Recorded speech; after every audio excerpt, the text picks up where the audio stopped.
भगवान कृष्ण ने 7 अध्याय में पहली बार बाह्य देवता का नाम लिया। अर्जुन, मेरा भक्त कभी नष्ट नहीं होता, किंतु कामनाओं से जिनकी बुद्धि आक्रांत है, वो विवश है, ऐसे मूढ़ बुद्धि अविवेकी जन अन्य अन्य देवताओं की पूजा करते हैं। जहां पूजा करते हैं वहां देवता नाम की कोई सक्षम सत्ता नहीं है जो आपको संभाले, किंतु मैं सर्वत्र हूं, इसलिए उस दैव श्रद्धा को मैं ही पुष्ट करता हूं, मैं ही फल का विधान करता हूं। फल भी तत्काल मिलता है, किंतु भोगने में आता है और नष्ट हो जाता है। मेरा भक्त कभी नष्ट नहीं होता।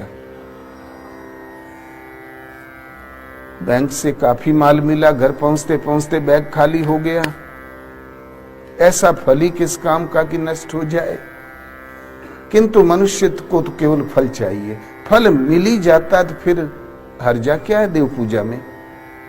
इस पर भगवान कृष्ण कहते हैं, अर्जुन, देव पूजक मेरे ही पुजारी है, अविधि पूर्वक है, इसलिए नष्ट हो जाते हैं। जब श्रम ही करना है तो विधि पूर्वक क्यों नहीं करते हो? ऐसा श्रम ही किस काम का? श्रम हमने किया और कुछ देर फल दिखाई पड़ा, फिर समाप्त। वो विधि है गीता, गीतोक्त नियत कर्म।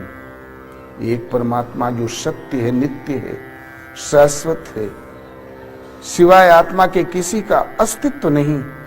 उन जिसका अस्तित्व है उन परमात्मा की शरण श्रद्धा भाव से जहां समर्पण किया तो भगवान को वैकुंठ से भाग के नहीं आना पड़ता। सबके उरे अंदर बसत जानत भाव को भाव, हृदय से ही वो आपके भाव को जानते हैं। हम संकल्प बाद में करते हैं, वो पहले जानते हैं, उनसे कुछ छिपा नहीं।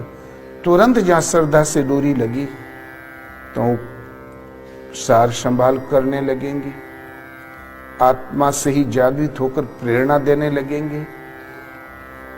आप पाओगे कि हमारे पीछे कोई लगा है रक्षक के रूप में। उन प्रभु को पुकारे ऐसा कोई ओम अथवा राम, 2-2.5 अक्षर के नाम का जाप, चलते फिरते उठते बैठते खाते पीते शौच जाते पानी पीते, जीवन के हर मोड़ पर जब तक सचेत हो नाम याद आया करे, स्मरण बना रहे। सुबह शाम बैठ के आधा घंटा समय अवश्य देना चाहिए, 20 मिनट दो, जिससे कि इस श्रद्धा ये पटरी चिंतन की विस्मृत न हो जाए। वज्र पड़े, कोई लाशी पड़ी हो तो 10 मिनट दो, 5 मिनट दो, लेकिन अवश्य समय दो, नियम खंडित न हो। तो भगवान जानते हैं जीव मुझे पुकार रहा है, ये भी जानते हैं इसकी आवश्यकता क्या है, वो देंगे। ये भी जानते हैं इसका कल्याण किसमें है। जब स्तर उठ जाएगा तो वही करेंगे जिसमें इस जीव का हित है, परम कल्याण है।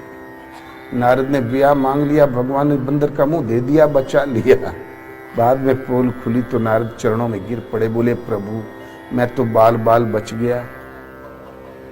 जब हरि माया दूर निवारी, नहीं ता रमान राजकुमारी। तो बोले अरे भगवान ही तो माया थी, मैं तो बाल बाल बच गया। अब श्राप मेरा व्यर्थ हो जाए, मैंने दुर्वचन बहुत कहे प्रभु आपको, वो पाप कैसे मिटेगा? तो भगवान ने कहा नहीं नारद, मम इच्छा कह दीन दयाला, मेरी इच्छा थी। मैं जानता था कि तू अंतरंग भगत है, बिल्कुल खतरे में चला जा रहा रसातल में, हमने तुमको बचा लिया। तुरंत विभीषण पाछे मेला, सन्मुख राम सहु सोई सेला। विभीषण के ऊपर मरणांतक जब बार रावण ने किया तो भगवान आड़ में सामने खड़े हुए। सेवक के नारद के ऊपर आने वाला वार भगवान ने अपने ऊपर ले लिया। तो जब इस तरह उठ जाता है तो भगवान वही करेंगे जिसमें आपकी रक्षा हो, हित शाश्वत हित हो। इसलिए एक परमात्मा का चिंतन, वो हर समय स्मरण बना रहे। 2-2.5 अक्षर का नाम किसी भाषा में भी ले सकते हो, वो नाम जो सीधा उन्हें पुकारे। वैदिक ऋषि लोग ओम का जाप करते थे, भक्तिकालीन ऋषि लोग राम का। दोनों का मतलब एक ही होता है।